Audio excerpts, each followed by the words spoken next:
मुंबई में new India cooperative bank में घोटाले पर यह बड़ी जानकारी सामने आ रही है। बैंक के जनरल मैनेजर हितेश मेहता ने 122 करोड़ का गबन किया है। सूत्रों के हवाले से यह बहुत बड़ी खबर मिल रही है।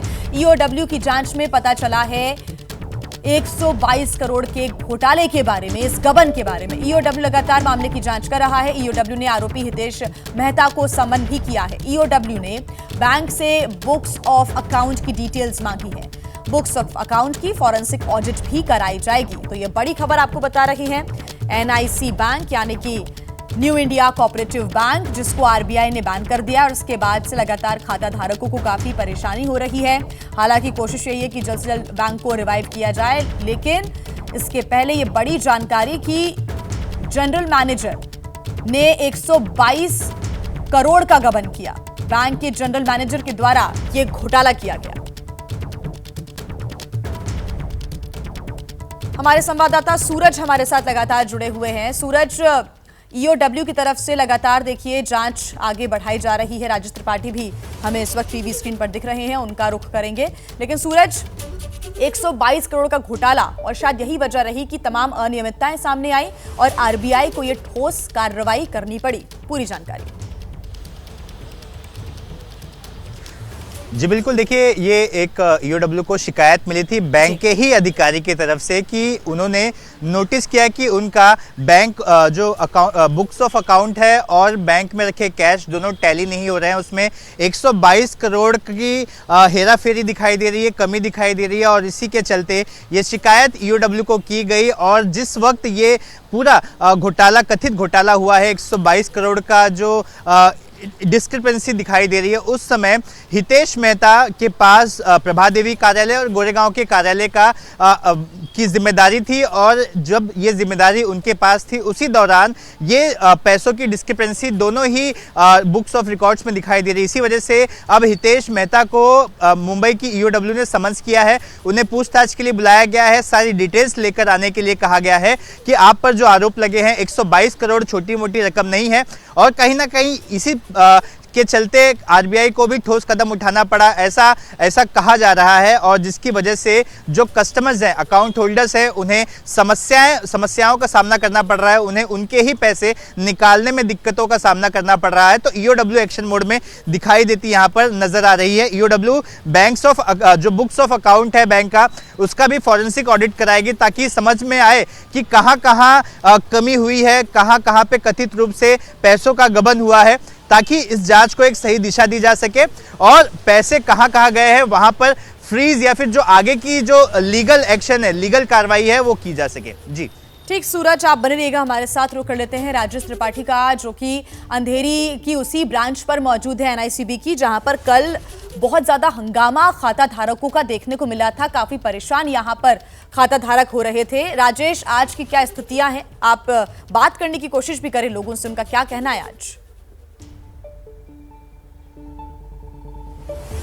चलिए एक बार फिर से राजेश त्रिपाठी का रुख करेंगे हम। इस वक्त वो न्यू इंडिया कोऑपरेटिव बैंक की अंधेरी ब्रांच पर मौजूद हैं, जहां पर कल भी भारी हंगामा खाता धारकों का देखने को मिला था। और हर कोई यही कह रहा है कि अब वो आगे की जो पूरी प्रोसेस है वो कैसे कर पाएंगे, क्योंकि अभी आरबीआई ने निकासी पर या फिर आप कोई रकम जमा नहीं कर सकते उस पर रोक लगा दी है। ऐसे में खाता धारकों को परेशानी आने वाले समय में आएगी, लेकिन आरबीआई की तरफ से कुछ छूट भी दी जा रही है। यह भी जानकारी है कि जो भी लॉकर में सामान रखा हुआ है वो आप निकाल सकते हैं। साथ ही 5 लाख रुपए तक की छूट दी गई है, वो भी 90 दिनों तक आप उसको निकाल सकते हैं, लेकिन इससे ज्यादा पैसा आप नहीं निकाल सकते। तो ये खाता धारकों के लिए एक बड़ी टेंशन वाली स्थिति अभी भी बनी हुई है। साथ ही अगर हम ईओडब्ल्यू की जांच की बात करें, जांच आगे बढ़ रही है। 122 करोड़ के घोटाले का मामला सामने आ रहा है और जनरल मैनेजर के तरफ से ये पूरा जो गबन है वो किया गया है। अभी तक की जानकारी के अनुसार आगे क्या खुलासे होते हैं इस पर हमारी नजर आएगी। राजेश त्रिपाठी एक बार फिर से हमारे साथ जुड़े हुए हैं।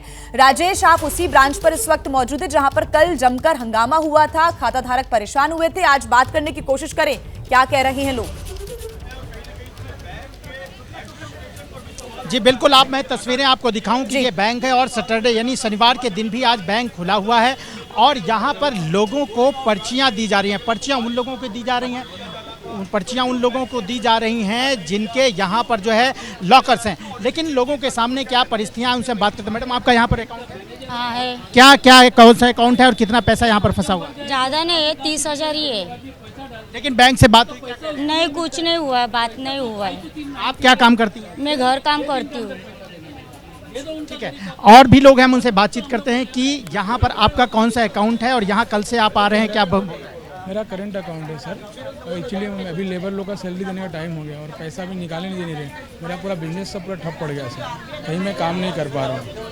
इतने महीने से छोटी स्मॉल कंपनी है मेरी सर, पर आज यहाँ पूरा पैसा ब्लॉक होने से मैं कुछ कर नहीं पा रहा हूँ। अभी बैंक से आप बातचीत कर रहे हैं, क्या बैंक आपको क्या जवाब दे रहा है? बैंक कोई रिप्लाई नहीं कर रहा है सर, इनकी तरफ से कुछ अपडेट ही नहीं आ रहा। बस यहाँ एक पोस्टर बैनर लगा दिया हुआ है कि 90 दिन के बाद आपको कुछ करेंगे, ऐसा लिख के लगा दिया। कुछ समझ में नहीं आ रहा क्या करें। यहाँ पर जो है पर्चियाँ दी जा रही हैं, वो पर्चियाँ किस बात के लिए दी जा रही हैं? लॉकर ऑपरेटेड दिखाई, लॉकर ऑपरेट कर रहा है, बाकी सेविंग अकाउंट और करंट अकाउंट से भी लोग हैं, मुझसे बात करते हैं। मैडम, आपका यहाँ पर क्या कौन सा अकाउंट है और कितनी दिक्कत खड़ी हुई है? सेविंग अकाउंट है मेरा। रेगुलर मंथ में 2 बार हमारा LIC का ये जाता है अमाउंट। तो अभी आज ही मुझे डेट आया है अमाउंट के लिए, तो उसका लेट कौन फीस करेंगे? फिर लेट फाइन रहेगा ना, तो रिजर्व बैंक भर सकता है या RBI कर सकते हैं या अकाउंट वाले कर सकते हैं। क्योंकि मुझे तो सबसे ट्रस्ट बैंक पे है हमारा, क्योंकि मेरा 95 से इधर अकाउंट है। जब से मैं स्कूल प्रॉब्लम थी ना, स्कूल आपको बताऊं कि इसमें जो एक जनरल मैनेजर थे उन पर भी बहुत बड़ा आरोप लगा है कि बहुत बड़ा घोटाला हुआ है। वो लोग उसको लेकर के भी जानना चाहते हैं कि आखिर क्या हुआ है, क्या मामला सामने आ रहा है इस बैंक को लेकर के? बोलने का मतलब ये है कि न्यू इंडिया का मैनेजर है वो करप्टेड होगा। RBI को ये मालूम है क्या ये दोनों का इतना पैसा है, 21 करोड़ रुपए का घपला किया है, तो मध्यम वर्ग का कहाँ से जाएंगे? मध्यम वर्ग बेचारे काम करते हैं, रिक्शा चलाते हैं, लेबर लोग हैं जो पैसा छोटे छोटे जमा करते हैं, कहाँ से लाएंगे पैसा? अभी किसका अभी देखा, अभी सुना है मैंने, एक बच्ची का एग्जाम्स है, उसको एग्जाम में फीस भरना है, एडवांस भरना है, कहाँ से भरेंगे? तो ये बैंक का रिस्पॉन्सिबिलिटी। काय को 90 डेज 6 दिन में पैसा देना। आपको मैं बताऊं कि जब लोगों की तकलीफें हुई तो जो समाज सेवा से जुड़े हैं, जो राजनीति से जुड़े हुए लोग हैं, वो भी यहाँ पर पहुँच रहे हैं। मेरे साथ शिवसेना के प्रवक्ता आनंद जी, यहाँ पर जब आप आए हैं क्या तकलीफें हैं और क्या लोग बता रहे हैं? देखिए, जब हम यहाँ पर आए तो हमने माताओं बहनों से, बुजुर्गों से बात किया। पता चला कि उनके जीवन भर की गाढ़ी कमाई जो वो बड़े विश्वास से इस न्यू इंडिया कोऑपरेटिव बैंक में जमा किए हुए हैं, बैंक अचानक से न उनको पैसा लेने दे रहा है, न जमा करने दे रहा है, न लोन दे रहा है, न लोन ले रहा है, न उनकी प्रॉपर्टी जो अटैच है उसको फ्री कर रहा है। हमें दुख होता है कि यहाँ पर कोई उद्योगपतियों का खाता नहीं है, ये कोई बहुत बड़े बड़े इंडस्ट्रीज का खाता नहीं है, आम जनमानस का खाता है। और 122 करोड़ रुपए एक दिन में तो गमन नहीं होते हैं, इसमें तो कई महीने लगे होंगे। तो RBI का जो आर्बिट्रेटर होता है, जो उसका ऑडिटर होता है, वो क्या कर रहा है? बैंक के अधिकारी क्या कर रहे हैं? विपक्ष की क्या भूमिका होगी? आप लोग विपक्ष में। भूमिका है कि हम सरकार से मांग करते हैं। महाराष्ट्र के जो वित्त मंत्री अजीत पवार हैं, देश की वित्त मंत्री आदरणीय निर्मला सीतारमण जी हैं, हम उनसे मांग करते हैं कि आप इस मामले का संज्ञान लीजिए। लोगों के सामने अभी शादी ब्याह है, त्यौहार का समय है, बच्चों के एग्जाम्स के बाद छुट्टियां लगेंगी, लोग अपने गांव घर जाएंगे, घूमने फिरने जाएंगे, उनको पैसों की जरूरत होगी, पैसे उनके हाथ में नहीं आ रहे हैं, तो ये बहुत बड़ा अपराधीकरण है, ये मिली भगत है, बहुत भगत है। आपको मैं बताऊं कि देखिए कि यहाँ पर बुजुर्ग हों, महिलाएं हों या फिर जो है नौजवान हो, जिनके तमाम तरह के, किसी को लेबर की सैलरी देनी है, किसी की EMI कटनी है, किसी का जो है LIC की जो है डेट है, तो इस तरह से लोगों में ये सारी दिक्कतें यहाँ खड़ी हुई हैं। और आज शनिवार के दिन भी आप देख रहे हैं कि बैंक के बाहर तमाम लोग यहाँ पर पहुँचे हुए हैं अपनी अपने। आपका सर ये बुजुर्ग है, इनसे बात करते हैं, आपका भी यहाँ पर खाता है? हाँ। क्या क्या दिक्कत हो रही है? दिक्कत क्या, पैसे का प्रॉब्लम है। क्या बोल रहा है बैंक? अभी क्या बोल रहा है? क्या अभी क्या कोई जवाब ही नहीं दे रहा भाई। बैंक बंद हुआ, कितनी तकलीफ शुरू हुई है, क्या क्या दिक्कत होगी? बहुत तो बहुत है, पैसा अभी हर आदमी को पैसा देने का है। जी, आप कुछ कहना चाह रहे हैं, बताएं। सर, मैं माननीय देश के वड़ा प्रधान नरेंद्र मोदी से कहना चाहता हूं, जिस तरह उत्तर प्रदेश में माननीय योगी आदित्यनाथ ने जिस तरह बुलडोजर चलाया, जो भी माफिया था, भू माफिया था, गुनहगार थे, देश के देशद्रोही थे, वो सबके घर के ऊपर, उनके पूरे खानदान पे बुलडोजर चलाया। इस तरह बुलडोजर ये हमारे देश के जो यहाँ पे लूटने वाले वाइट कॉलर जो है माफिया, अपने ये जैसे बोलो नीरव मोदी बोलो, मतलब कार्रवाई होनी चाहिए। तो आप देखिए कि आप चेहरे देखिए कि आपका भी पैसा है यहाँ पे दादी? मेरा क्या क्या चाहिए, मेरा लोकर खाना है। नौकर नहीं, क्या कितना पैसा है आपका यहाँ? मेरा 4,90,000 है।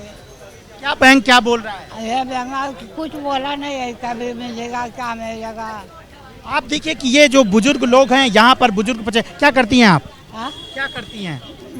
दवाखाने में काम करते। तो आप देखिए कि यहाँ पर ये बुजुर्ग पहुंची हुई हैं, इनका यहाँ पर 4 लाख फंसा हुआ है, उसको लेकर के ये चिंतित हैं, क्योंकि वास्तव में यहाँ पर जिन लोगों की गाढ़ी कमाई है वो छोटे छोटे वर्ग से आते हैं। कोई मजदूरी का काम करता है, कोई छोटी जगहों पे नौकरी का काम करता है। तो इसको लेकर के यहाँ पर लोग ग्राहक हैं इस बैंक के, वो बेहद ही चिंतित और डरे हुए नज़र आ रहे हैं। लेकिन बैंक आज यहाँ पर सिर्फ उन लोगों को पर्ची दे रहा है जिनके यहाँ लॉकर्स हैं, वो जाकर के उसको ऑपरेट कर सकते हैं। लेकिन तमाम और भी जो लोग यहाँ पर पहुँचे हैं, बैंक से बात करना चाहते हैं, लेकिन उन्हें कोई भी उचित जवाब नहीं दिया जा रहा है। और उनका यही कहना है कि ये बड़ा घोटाला जो हुआ है, इसको लेकर के सरकार को ध्यान देना चाहिए और हमारे पैसे मिलने चाहिए, क्योंकि हमने जो पैसे इकट्ठा किए थे, बैंक में जमा किए थे, बहुत ही मेहनत के थे।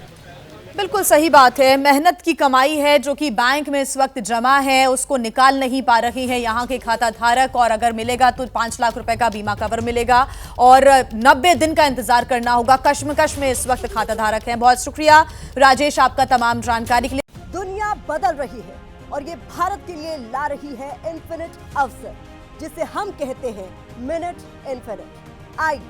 आइडियाज ऑफ इंडिया के मंच पर समझे इसी मिनट इन्फिनिट को 21 और 22 फरवरी abplive.com पर।